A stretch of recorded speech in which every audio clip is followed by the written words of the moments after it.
Yeah, thanks to all. Welcome to our C to Scale podcast.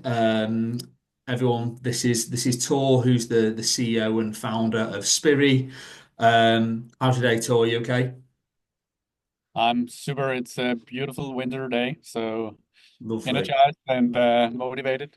Perfect. Same here in Manchester. It's not raining today, which is good. So, yeah. So as I said, we will just start by. Do you want to just tell us a little bit into the details who Spirii are and what they kind of do as a business and what problems you aim to solve in the EV sector?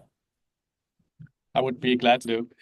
We are Spirii, and we are sort of enabling the EV transformation across the world.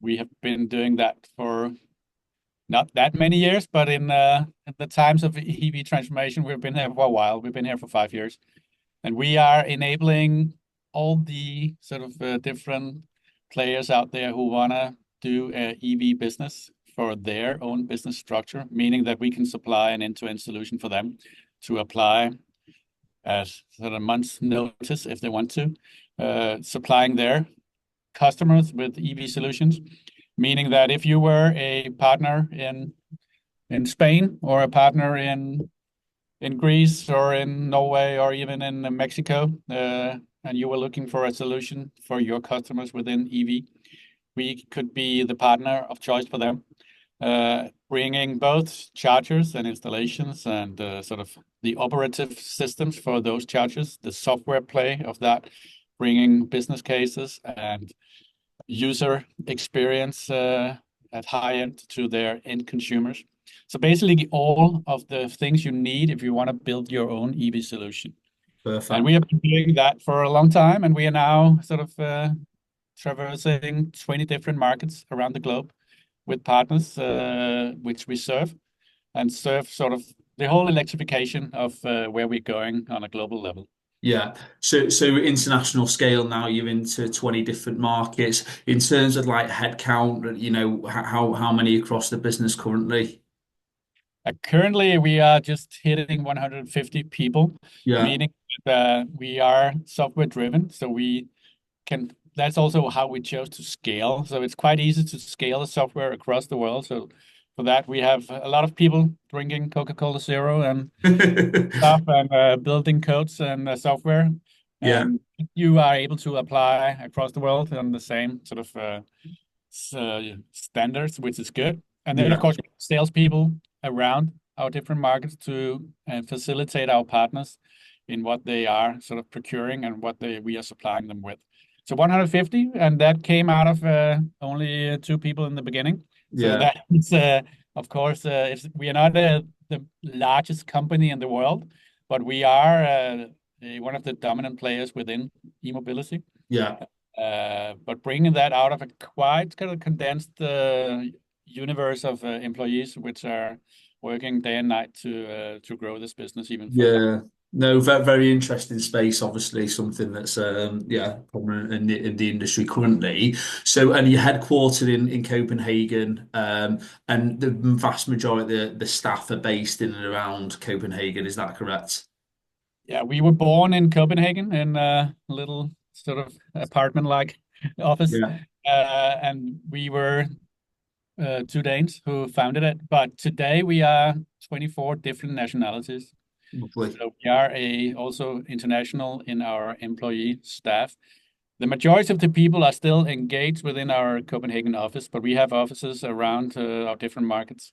And also we have off-site developers sitting in different hubs around Europe mainly. Yeah. But we see ourselves as quite international and quite global, Yeah. as the different cultures and the different mixes, which also is a part of our success, is that we are able sort of to create this melting pot of competences and cultures, where we bring in the better people with the right culture for even growing further. So Danish born, but as of today, I would say we have quite an international DNA, Yeah. our employee group. Yeah, perfect. Very multicultural. So, obviously, you touched on it initially there. You were founded. You were one of the initial two founders. So, do you want to talk to us about that initial kind of why you were founded and yeah, talk to us about that journey. Obviously, previously to you were obviously working for Eon, weren't you? And then you obviously founded Spirii, I think, in 2017. So, do you want to talk to us around that initial kind of journey and why you actually founded the business? Yeah, I'll gladly do. As any other startup, it starts with an idea and a vision. This did as well. Me and my co-founder, we came from having working with EV since 2014 and even going longer back from when EV was not as it is today. EV was having a car who could go like 50 kilometers or at the maximum 100 kilometers. It was, a very not that comfortable cars because Yeah. it was special makes.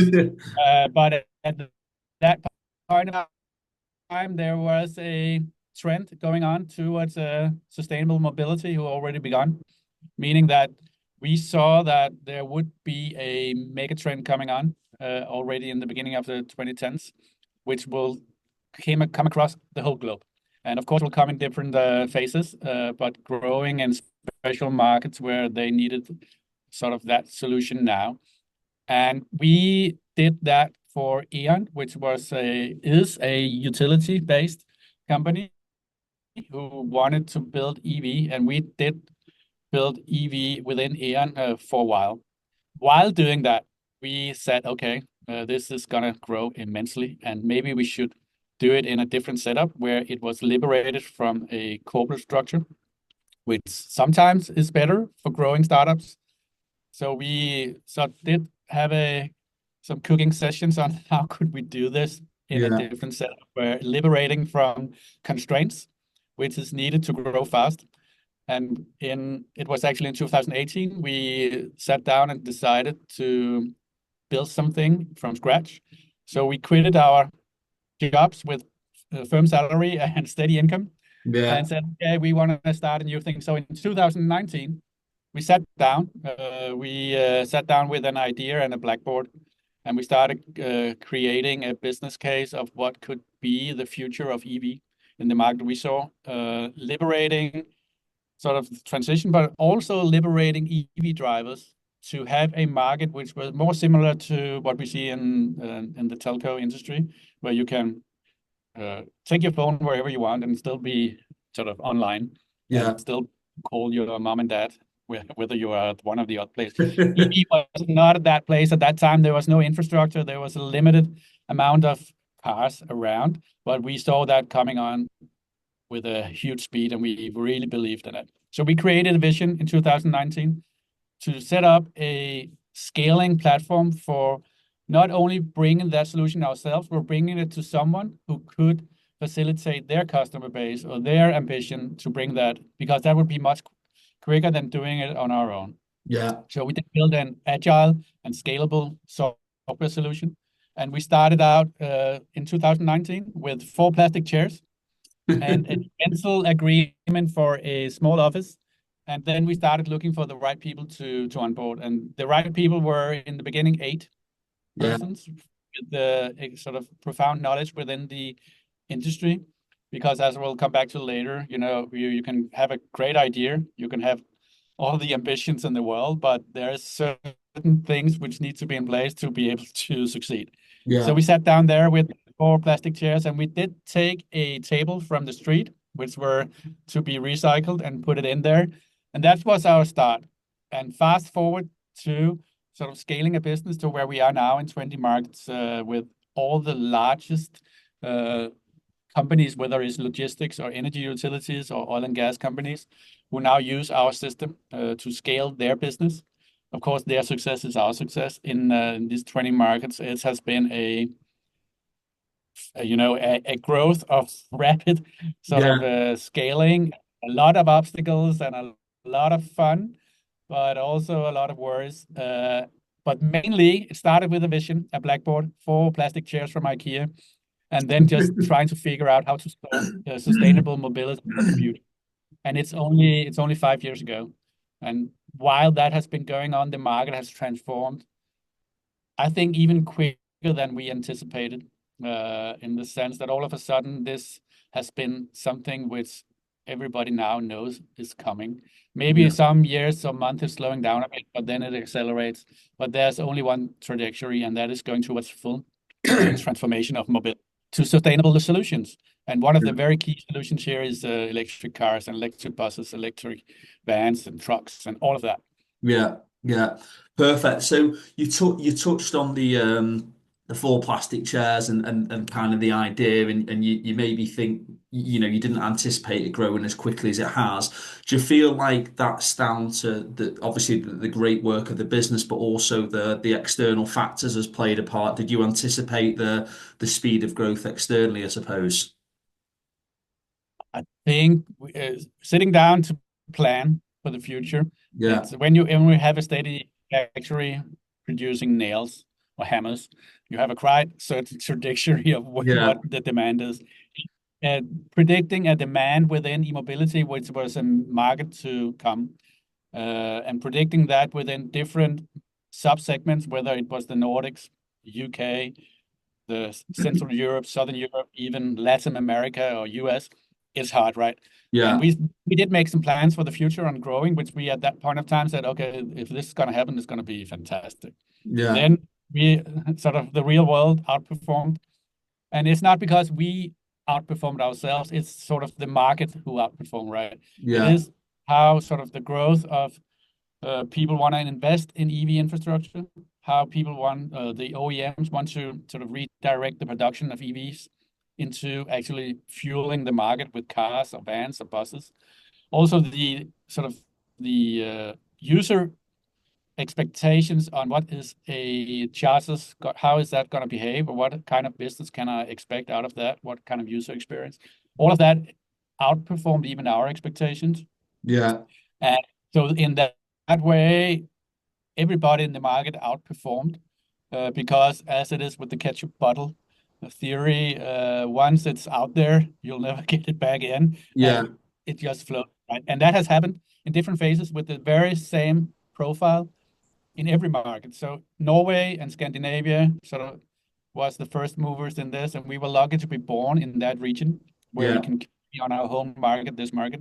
But every market, whether it's Germany, Holland, UK, or any of these, they are following the same profile, just with different time lags. yeah, And yeah, that's something we now can sort of utilize in how we want to sort of win this market or give them our solutions for a better future. yeah, So the market has outperformed, and being in a scale up with a new solution or a new idea, of course, having the tailwind of sort of being pushed alongside the market development is also helpful. But there has also been a lot of things going against you, yeah. and that is both what is normal for a startup, but also a lot of different structural things which happened in the same period. Yeah, no, no. Obviously, it comes with its challenges as well. There's obviously positives and also Yeah. negatives in anything. So you obviously you mentioned obviously initially it was the four shares, and how did you have funding at that point? Did you how did you actually found the business? Was it with internal cash, or did you look for external funding straight away? Our ambition was from the beginning that we needed a certain sort of resource pool, both on people, but also on liquidity investment to make Yeah, sure that we could kickstart it the right way. So besides for looking for the right people, we also looked for an investor who could carry this with us. So we have had different marriages along the way on the investor side, and some of the marriages was good, some of them were not so good. A lot of learnings out of that. yeah, Uh, First investor we had was at that point in time a good investor in the beginning to carry investments out of growing this business. They were also a strategic investor in the sense that they had developments within hardware which we needed to sort of push out to customers alongside our software. It it was a foreign investor also, while in the beginning you need the proximity of having investor and a sort of a business quite closely aligned. So having a investor sitting far away, uh, quite some with distance on strategy and development, it turned out to be difficult. All came alongside was COVID. We Yeah. were we have been traveling in parallel with COVID. So being able to develop strategy and develop business alongside the travel bans and people being indoors really turned out bad. Yeah. So the initial investor is very much part of our beginnings. We need to get a new investor in because the times were as they were. And sort of there was also a bit of a decision on which strategy to take, whether it was software-based or hardware-based, what we were looking into.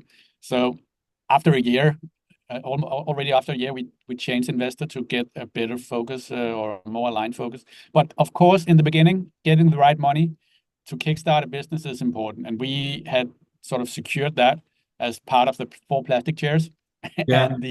and the 8 people we onboarded is also to have a starting pool of investment money to build product, to build market. And we Yeah. started, of course, with the local market to build that market and to get proof point of our solution and our product. Yeah. So you know you talk obviously a lot of startups will talk about proof of concept and how quickly did you realize that proof of concept and how long did it take from 2019 to Yeah. start making revenue, I suppose, because that's the Cool. big thing now in software hardware businesses. How quickly can you actually have That was a that customers? was a real thrill for me because we did found the company in July. Yeah. Course, we had money for a certain period going forward, and we did build product. We did build pricing structures, and we needed proof points out there. And as our salespersons, and I was one of them, we have all the different caps. Yeah, Just exactly. taking a new one, whether we were a customer or developing or sitting with finances, we Yeah. all did it all. But going to a customer and coming into November, it's 4 months, but still no money coming in yet, which were fast, but we needed the proof point, right? Is this even sellable in the market with the Yeah. new we have for this product? And nothing came in. So we did not have our first proof point with the customer until December, which might seem long or might seem short. It was 6 months from sitting down, initiating a company, building product, and so 6 months to first customer, but it gave a lot of thrill to me. Yeah. But both positive and negative. Is this even doable? And I quitted my job and had uh, practically no income. So Yeah. how are this gonna even fly?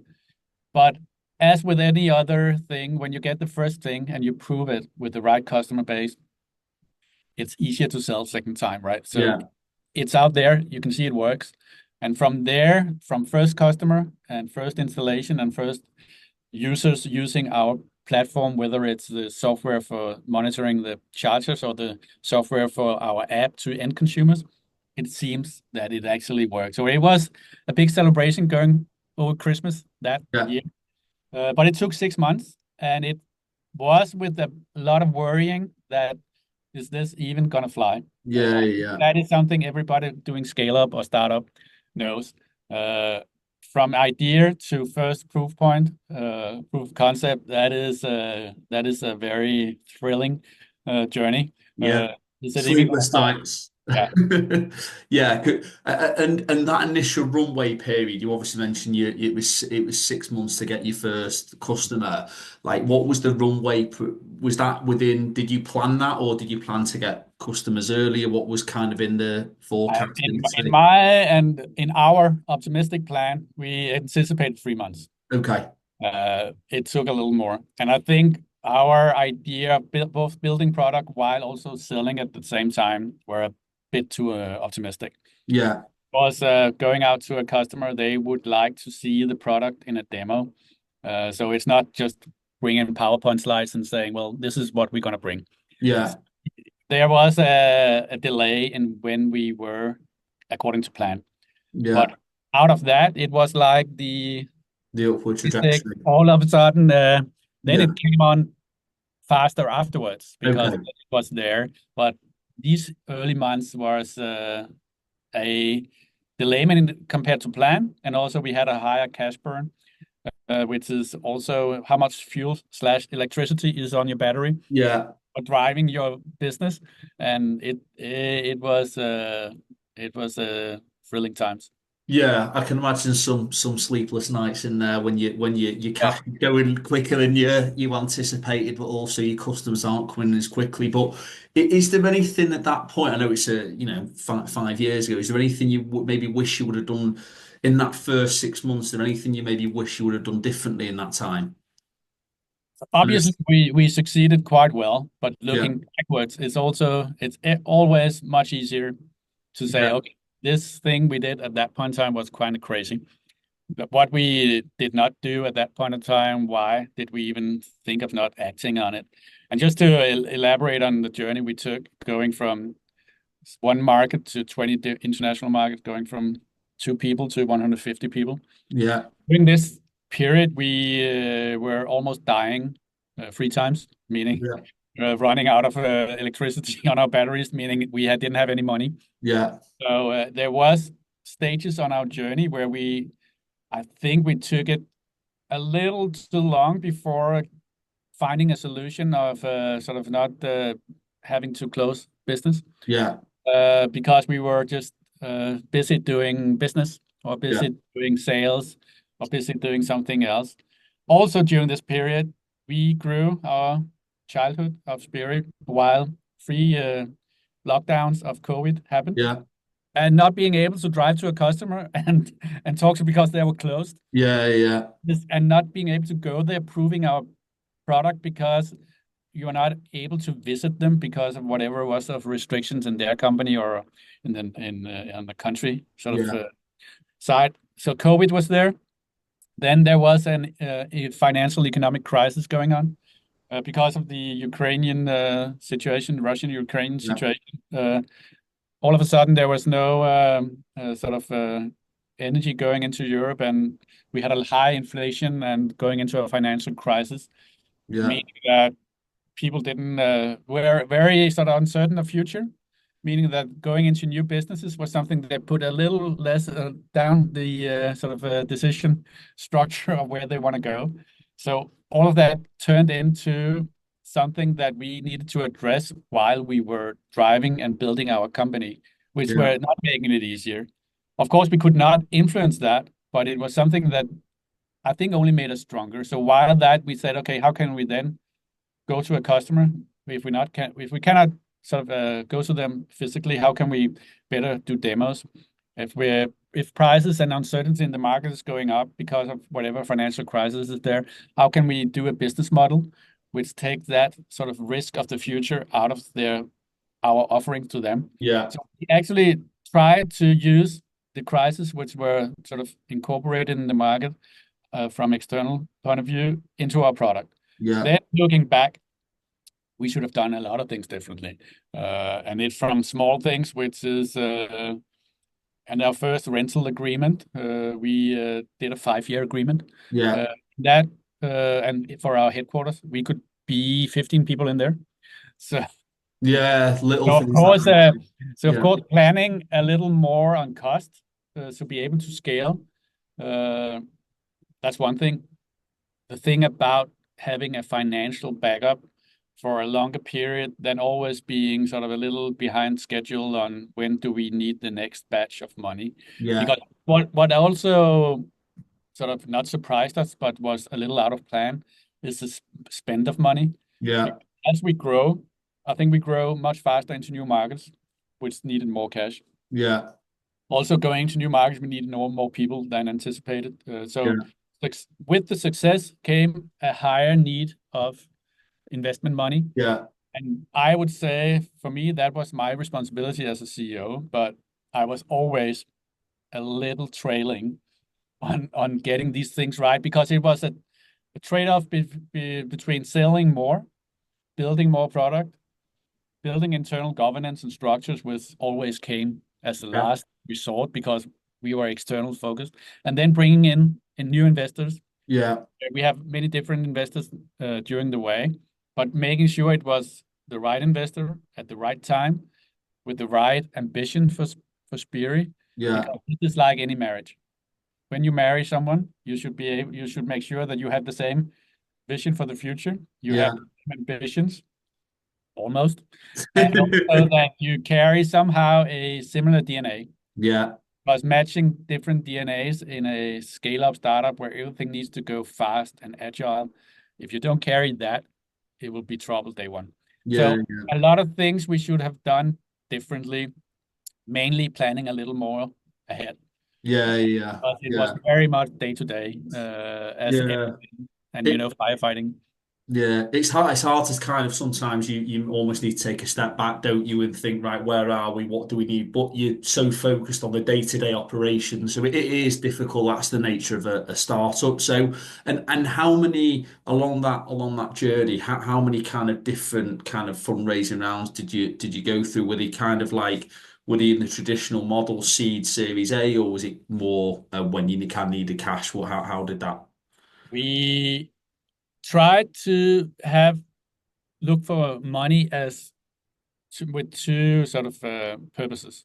Yeah, One of the purposes with money is to get a sort of funding of the cash you need for growing. The yeah, other purpose of that investor coming in with money was that investor should carry some kind of strategic purpose as well. yeah, As our first investor was someone who knew about hardware, which was good to integrate towards our software ambitions, yeah. but then we couldn't deliver the full solution. Then going into the second investment right after a year, because then we needed more money to grow our home market. We were looking for a minority shareholder from the Danish market who knew about the market, who had a network of could also carry a sort of a scale of our sales because we needed that on a local perspective.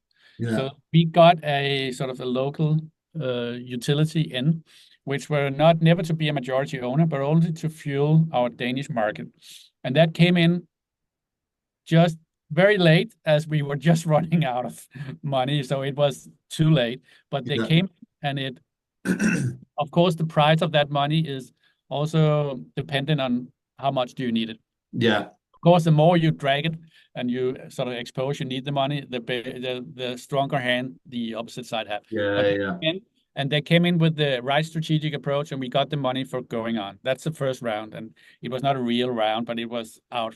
I was out there looking for people who want to Yeah. invest. But the second time we got in, we got a venture fund, and that was more sort of out of a strategic decision of now we have a proof point in our whole market. We got a market share of almost 30% out of 1.5 years work. Right. And we outcompeted the existing legacy platforms and utilities. We were Yeah. there a while. I said, now we need proof point international. So we need a venture fund to grow us into the rest of Europe and maybe even out of Europe as well. So there we were looking for real venture fund money. And for that, we engaged quite early. And I tried to make sure that there was a match on strategy. There was a match on ambitions on where to go, and also a match on what kind of thresholds would they sort of have internally to make sure that I was not there to not to go there every month or even every quarter or half a year to ask for the next round, so they could carry us a very good way into the future. Yeah. So that was and they also were a sort of we were still able to keep sort of majority within the founder group as well Yeah. at that point in time. But they came in as our international scaling sort of enabler. And that was by sort of a deliberate action from our side to get that in. So I think we had first investor, which was just to kick it off. Then we have a national strategic investor to make sure we had the market to grab the market where we were. And then we got investment in, not only money, but money with intelligence, with their ambition to grow international. They also came with a very strong strategic experience of scaling companies. They are one of the sort of the better sort of investors in scale-ups in Europe, in sustainable scale-ups. Yeah. And they have sort of been a close ally in our strategic sort of expansion to new markets, to new customer base, to new sort of product segments that we were going to. So that was so instead of just having money, we had really a real marriage with the real sort of partner who could carry us with us in the new market. And that was by deliberate action. And Yeah. then latest, because of their cycle, venture funds need to go in and they need to exit again. Yeah. So they need to leave. And now we got a global industry strategic investor, EdenRed from France, who are Yeah. now sort of taking us with us on a joint journey to the next future. But of Yeah. course, all of this has been either very sort of planned, meaning when do we need the next investor, or it has come out of all of a sudden a little delayed action on now we need more money. And I think Yeah. as we grow in maturity, we have been able to plan it more and more. But Yeah. looking back, also one learning Yeah. in Yeah. in the very first years, uh, I know it's all about sales and money income, but it's also about how can we attract the right investors. And looking back, I should have used more time for that. Yeah. Yeah. That we actually were planning a little further ahead than just a couple of months. Yeah, so you say that that's how typically. See, are you talking you're 2 to 3 months away from almost, lights out kind of approach, and you're looking for your next investor, or really you probably want to be doing that maybe 6, 9 months out when you know that's kind of coming. Is that probably the pivotal kind of point, would you say? Yeah, that's a very pivotal point. And so Yeah. say founders, there was quite many months we didn't get paid. Uh, Yeah. and that's coming back to me because it is about sort of balancing sort of when do we get money and what's the right price of money. Yeah. So, and that's also part of being a scale up, right? And, and a founder is sometimes you don't have any income, but as long as you believe in the project and you believe that this is actually going to explode very soon in sort of in your sales and market, you can live with that, right? So that's part of the risk you also enjoy of when being a founder and scale. Yeah, no, I can completely agree. So, and would you say that was kind of then the biggest challenge on the journey then learning about that? Because this is your first startup, right? So, Yeah, it's my first personal startup. yeah, While I was in my sort of salary job in Eon, yeah, being a managing director, we had a lot of investments in other scale-ups. So yeah, I knew about the challenges. I knew about what kind of competences and bottlenecks you would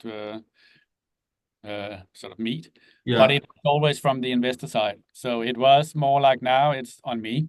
Now yeah, it's me who need to make sure it works, and I'm out there asking for the money or asking yeah, for resources coming in. So it was a learning, I think, about sort of the finance side, but also not to underestimate at all. A big bottleneck is also to get the right people. yeah, We didn't touch upon that yet, but one thing is to have an idea. One thing is to have money for bringing that idea to life, but you also need then the employees or the group of people who are going to bring that idea to life.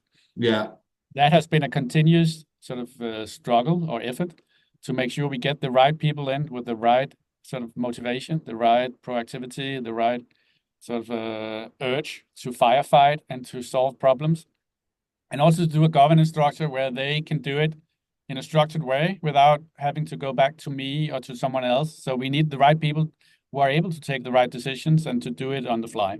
yeah, That has been sort of I think today we have still a very sound culture on that. 150 people. I still know the names of my employee group, but it's yeah. getting harder. Hard. Yeah, That is being 4 or 8 people, it's easy. Being 40, it's still easy to sort of control the DNA and the culture and how yeah, you have your startup. Now you're going into a different phase. Now it's to make sure that all the direct managers of me also have the same culture, so they can sort of impose that to the yeah, whole broader universe of our Spirii and our yeah, scale ups, because I still need that community of engagement, the community of sort of responsibility and proactiveness in solving customer cases or doing product development yeah, or doing operations, because that is what we deliver. That is this 24/7 responsibility and proactiveness towards the customer base. So Yeah. bringing employees and the right employees to serve our product and customers has been a continuous journey, and without that, we would never have succeeded Yeah. if we have faulted in bringing the right people in. Yeah, I suppose you go through them different challenges when you're going through people kind of hiring and approaches, and you're at a point now where you say you're kind of having to let go a little bit and give your kind of the middle managers, so to speak, a little bit more ownership and accountability, but you're Yeah. still driving the culture to them, and they're driving it through their teams.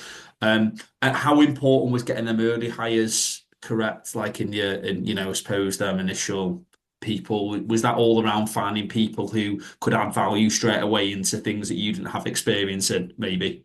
Yeah, we were lucky getting the right people. It's all doing startups and scale up is very much about luck also, because Yeah, being at the right time with the right setup in the right market with the right customers and the right people is also luck.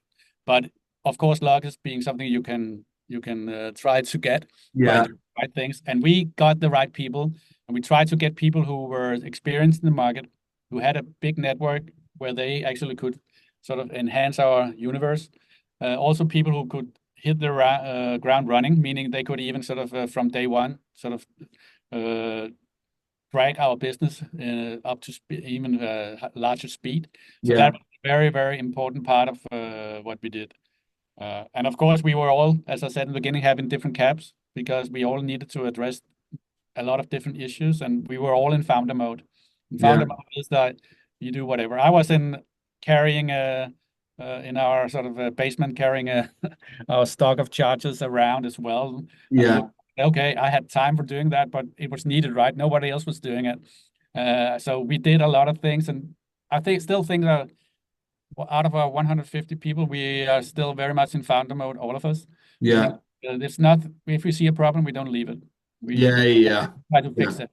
And yeah, that is something which is a necessity of having success in the markets, which is transforming as fast as we do now. yeah, yeah. I So a was- lot of founder mode and a lot of energy, a lot of trouble, a lot of fun. But that was what we attracted people with, and also to be so proud that we do not have a high churn.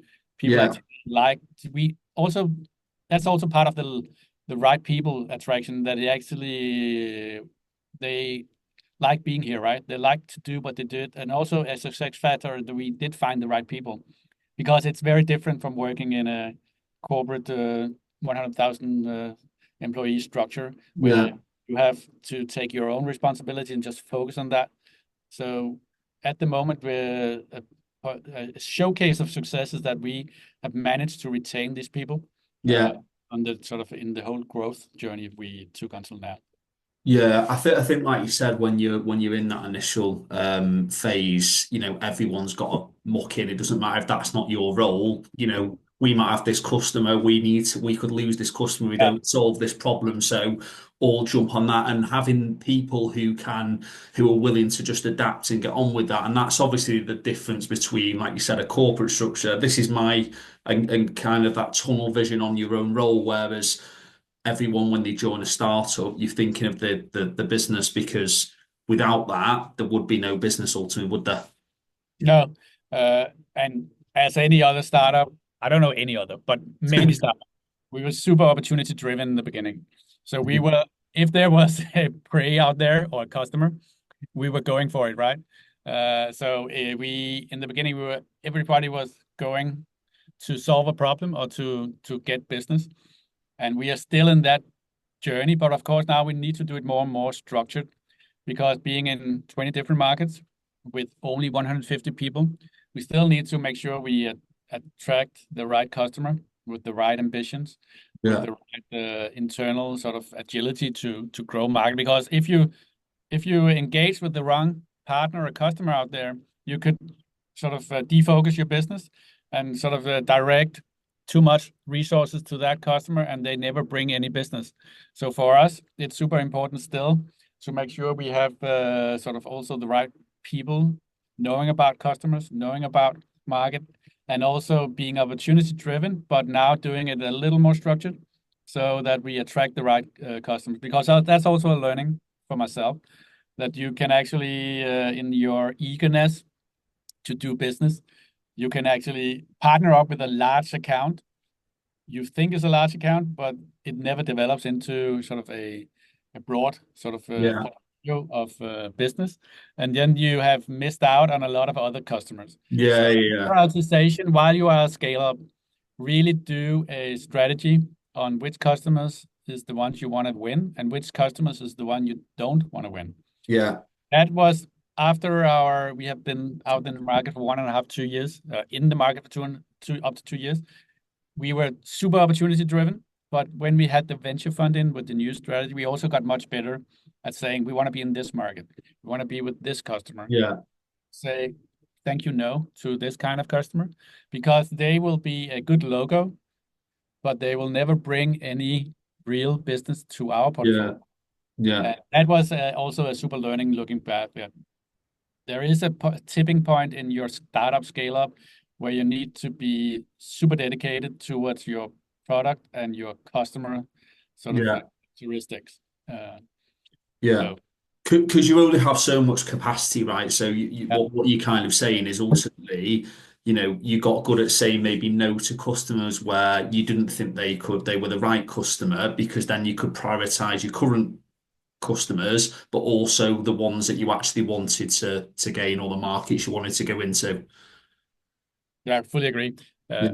We have quite some customer cases which we won during like the 2020s to 2021, which we at that point of time anticipated which would be the winners of EV sort of rollout, Yeah. but didn't turn out to be. Yeah. And to recall our business structure model, we facilitate partners so that when they grow and they sell product out there, it's all built on us. It's like Intel inside a computer. If there's not any computers sold, then Intel would not be out there, right? So Yeah.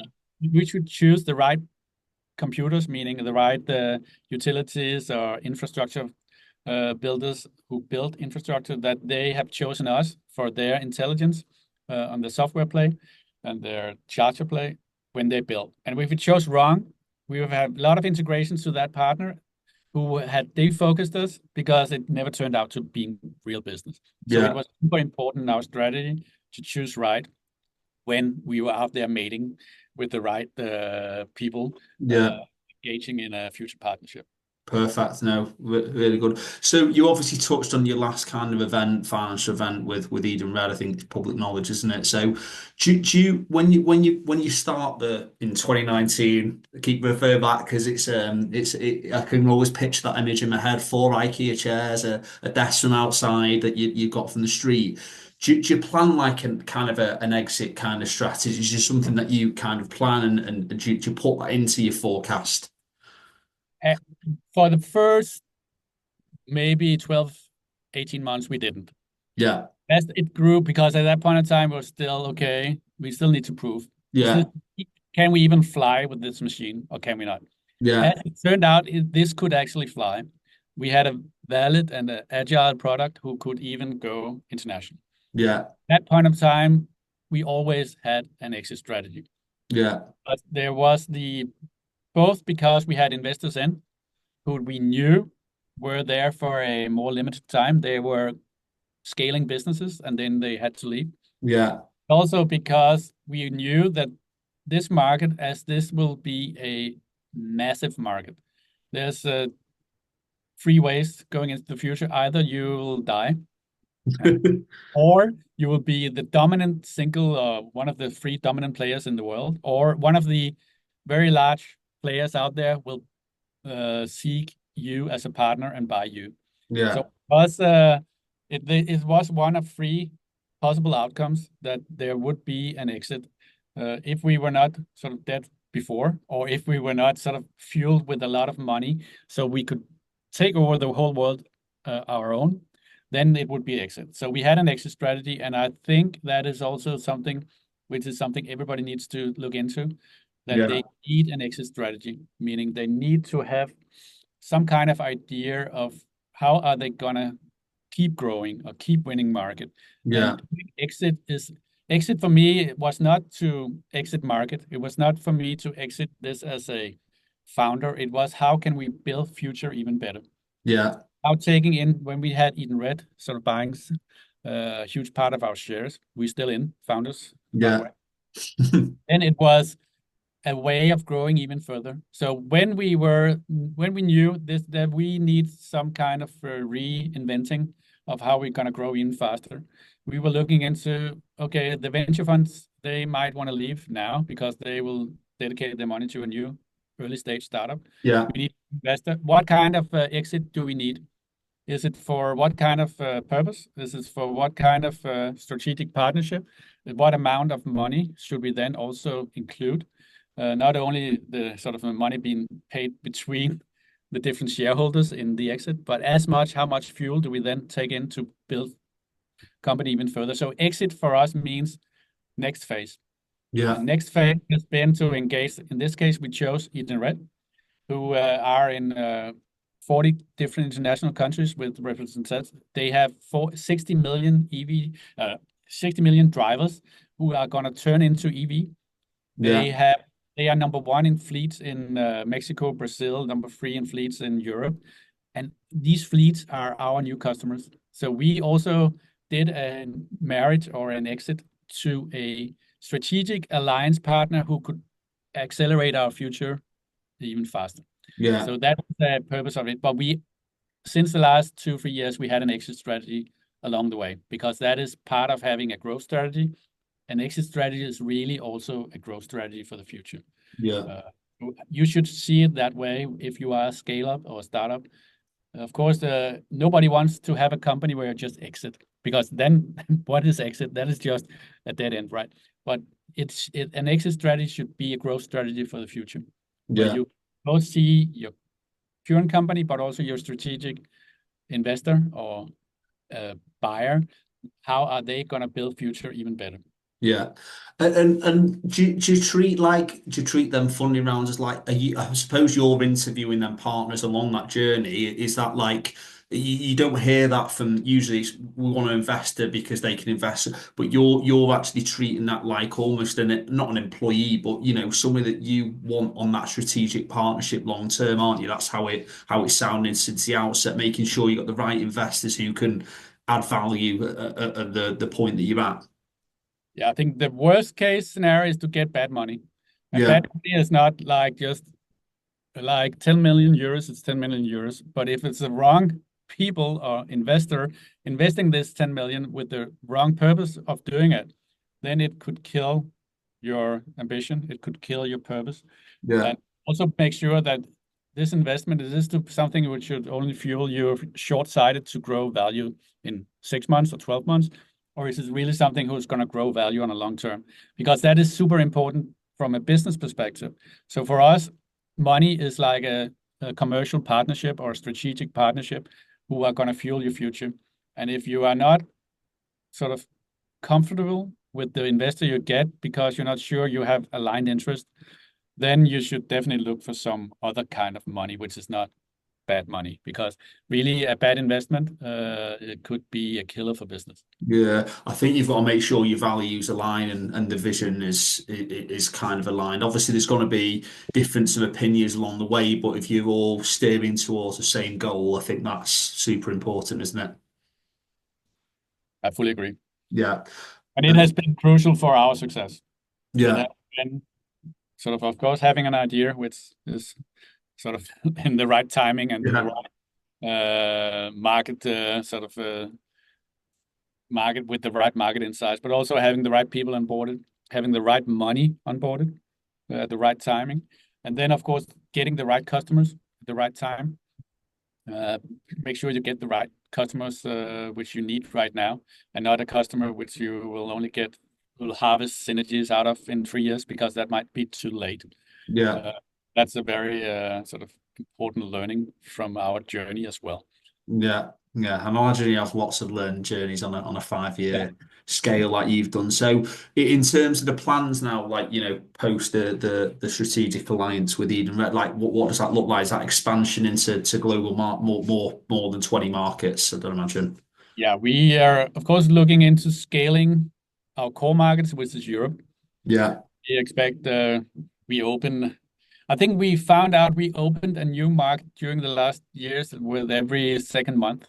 So it's also impressive, right, that you can open a new market within with our venture fund investment. We opened a new market in 2 months. Now I think we will try to keep track with that. The next yeah, market we're looking into, and we have just came back from Mexico, looking into the Mexican market, and also from Brazil. These markets, like, even though one could perceive that EV is like slow in adoption there, these markets are booming. And so it's not only Europe, it's not only US, it's not this market which is core now. EV is going global.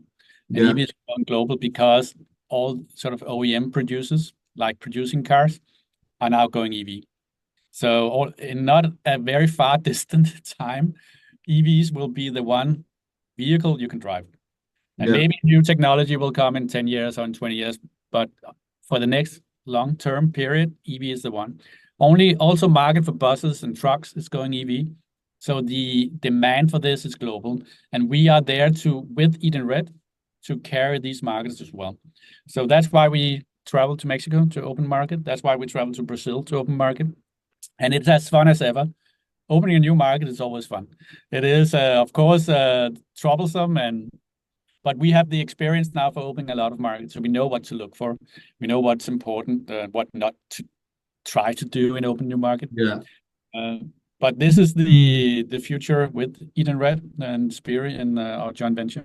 It is to still carry EV across the world, and coming up after that, Asia is there. We are already in Africa in one country, so EV is not a European thing, right? EV is a truly global market trend, which we are gonna enable. yeah. No, no, sounds really exciting. How's your, from a personal standpoint, you touched that you still feel like you're in startup mode. How's your role kind of evolved from a personal perspective as a founder? First and foremost, it's been amazing. Yeah, So if I should come back to something of advice, just do it. But it is you need the entrepreneurial spirit. You need to have the excitement of troubles and to firefight, because it's a bumpy road being a founder, and it's a 24/7 job and engagement. Uh, it is something you'll in daytime you will work with it. In nighttime you'll dream about it. So it's also for me to be able to be in that 5 year period, very sort of condensed, and a lot of successes, a lot of troubles, but also you need to, as a person, as a founder, you need also to have the ability to relax on the personal side, even though it's always in the back of your head. You will yeah, need to be able to carry no salary for a while. You need to be able to have the interest in doing founder mode, meaning you should able even do the lunch or whatever. So you yeah, should be able to do everything in the beginning. So if you have that as a personal sort of driver, then you're the right person. And for me, it's been amazing to have this total point of sort of contact with the business in general. I try to keep it still. It comes with a lot of costs, but it also comes with a lot of enjoyment. yeah, yeah. And I suppose from your, we have touched on it a little bit. Like, you sat here 5 years on, really great partnership and alliance with EdenRed. Is there in the early, is there anything different that you feel like you may have done looking back? I know we've touched on a couple of them things, but is there anything you feel like maybe different you would have done looking back in terms of on that journey?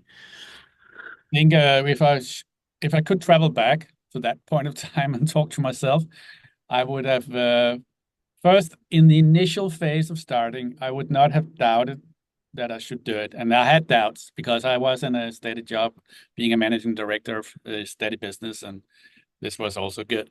But the Yeah, doubt of being sort of had the courage to do it, just do it. But later on, I would have also traveled back to myself and said, okay, in the times where you were just putting it to the really edge of is this company gonna sort of survive or not? Because we need money, and where do you get it to grow further?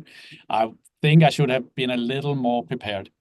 Yeah. And or now we succeeded, and every time we did find a solution, but I think I should have been more prepared on the financial side. And I think also having a external coach or someone who can talk to on an outside perspective. I think I should have said to myself, well, why don't you talk to someone outside who can advise you on this, and also a learning for other entrepreneurs.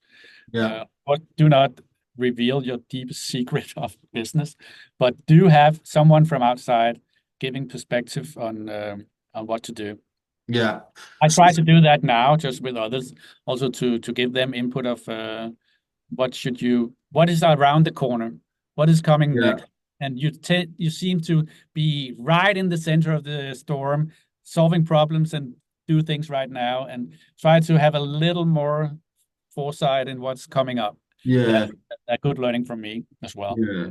I suppose, like anything in life, you don't know what you don't know, do you? So if it's, you've been on the other side of the fence, you've maybe, Yeah, you've given people that investment in previous roles, but having done it yourself or grown a business, you don't often know. So are you saying maybe getting some sort of strategic advice or just somebody you can lean on? yeah, You need to make a call, I've got this situation, how would you handle it? That them sort of people are almost invaluable on the journey.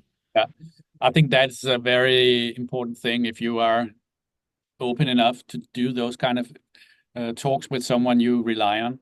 And it could be on specific problems you have right now, but as much someone who reminds you, okay, you say you have this trouble now, but what is also coming up tomorrow or in a month's time? Do you have already a plan for that? Just to remind you of these things, because you tends to be very founder mode, right in the middle, just solving the issue right Yeah. now. That was what I did. And Yeah. we did it, Spirii. It turned out good, but I think I could have taken a lot of input for someone who just had to just pinch me on the side, said, okay, it's all right for you to focus here right now, but is there something coming up where you need to take your attention to now before it actually turns into a problem? Yeah. No, no. And from people who have been in that journey before as a founder or growing business, I think there's a lot of learnings to take in that perspective. Yeah, yeah. I think like I said, like anything, you kind of don't know what you don't know. So if you can have that advice along the way, and people that have sat in your kind of shoes, and it's great that you're now doing that for the people because yeah, I suppose 5 years ago yourself would have been a great mentor back then. So it's great that you're giving back to the Yeah. community. But final kind of question in terms of if there's entrepreneurs out there with an idea, what kind of advice would you give them? I know we've touched on a lot of advice along this, but what I would advice? also, in the initial phase, first and foremost, the first advice I'll give, do it.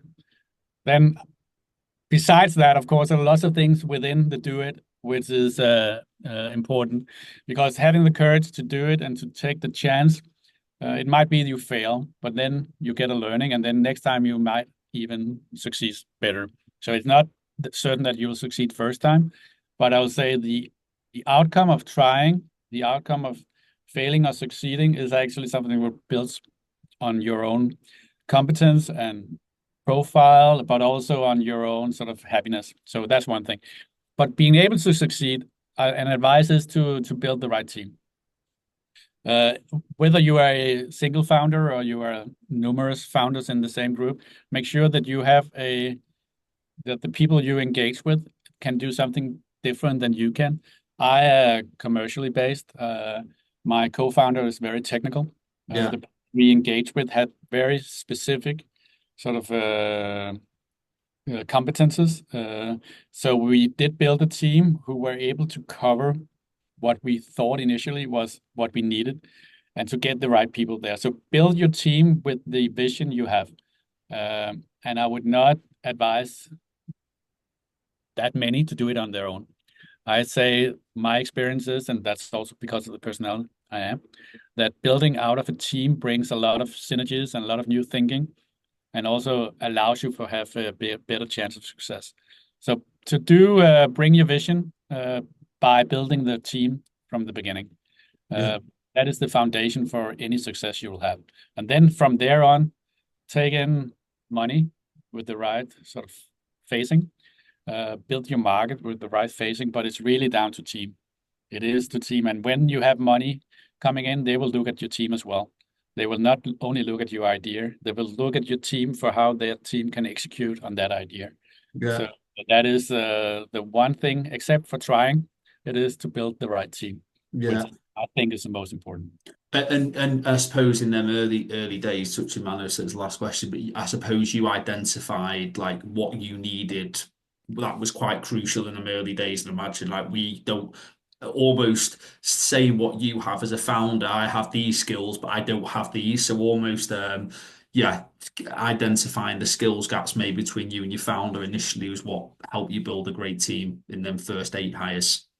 Yeah, it was the different competence we could bring to that thing, and we are so different, both in technical skills, but also in personality. So we are like the perfect marriage in big arguments Yeah. and loud argumentation.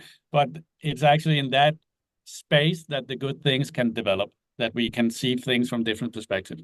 Also, the people we bring in, but all of those were team players. All of those were proactive engages, meaning that they will never sit only doing their own. They will look into helping others, looking into making sure that if there's a problem, we fix it. And Yeah. you need a lot of fixers in the beginning. You need a lot of drivers who can execute, because without execution, you get nowhere. Yeah. No, no. Thanks so much. It's been a really insightful episode. I've learned a great deal myself, and I'm sure everyone watching, yeah, will learn. And it's been great to understand the journey of Spirii. It's been a fantastic 5 years for the business, and but as you've said, this is just kind of the beginning. Is it the kind of global EV expansion starts now? So, yeah, thanks so much for your time. Really appreciate it. It was great talking to you.